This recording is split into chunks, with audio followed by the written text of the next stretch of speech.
We're going to speak to Joe Claypole now, whose father-in-law Tony was a big player for the Cobblers in the 1950s.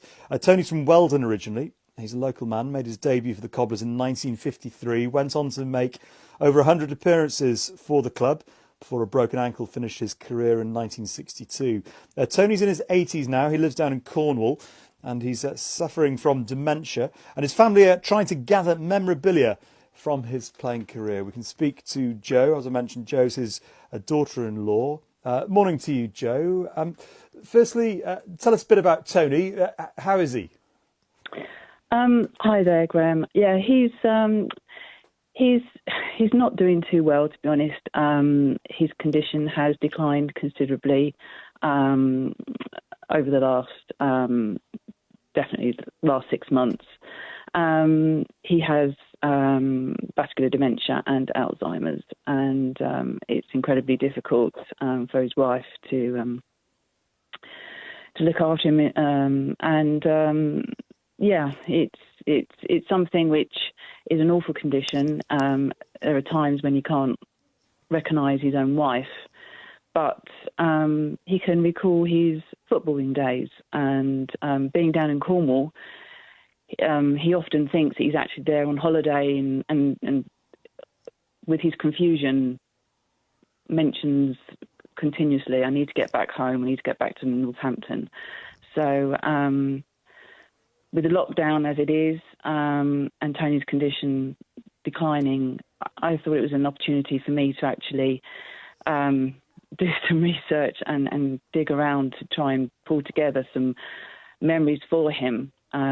We only have a handful of photos, and he's a schoolboy cap that we have framed, but we have no other information about. So what is it people can do to help you then, Joe? Cobblers supporters listening, and Cobblers supporters who may even remember Tony playing. What is it you're trying to do for him?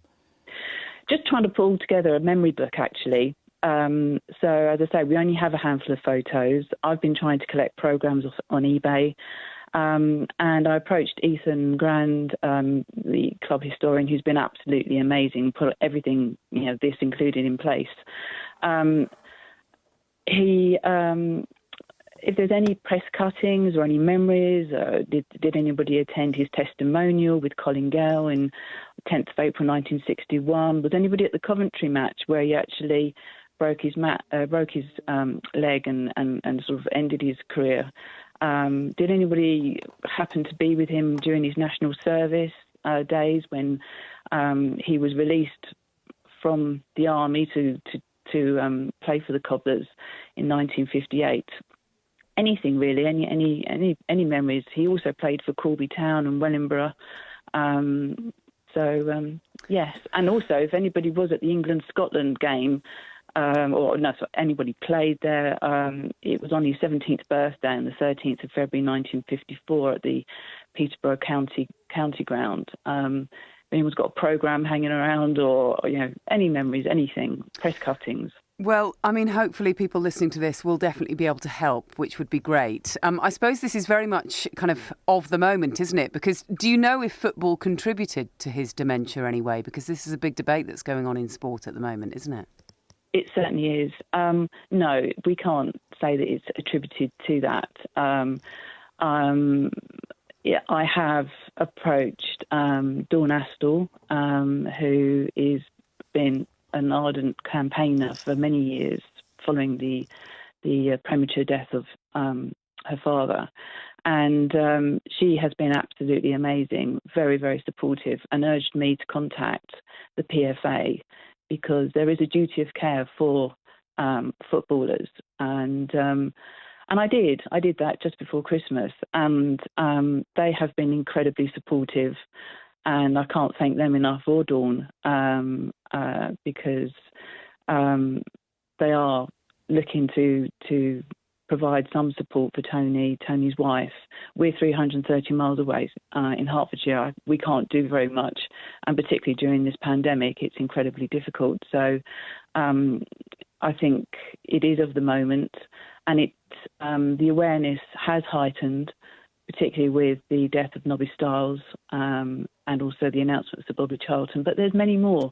It's not just the big names, and I think that's really important. Dawn Astor has been saying for many years, it's everywhere, and it's the families of the lesser names that need the help and the care and the support. And that's why I think the recent news that's been released a couple of weeks ago by the PFA is really encouraging, because I think they're putting together a task force now on dementia care and trying to further the research in this area to see if there is actually a link between the game of football. And yes, there's other sports involved as well, rugby, but particularly with the game of football and former players. So yes, I think I've actually managed to contact the PFA at a very fortuitous time, and I think that's down to what Dawn's been doing, and she's actually been now appointed as an advisor for the next 6 months for the PFA, which is incredibly encouraging. Well, we hope that people listening to this might be able to help, and that you can get some kind of, memorabilia for Tony.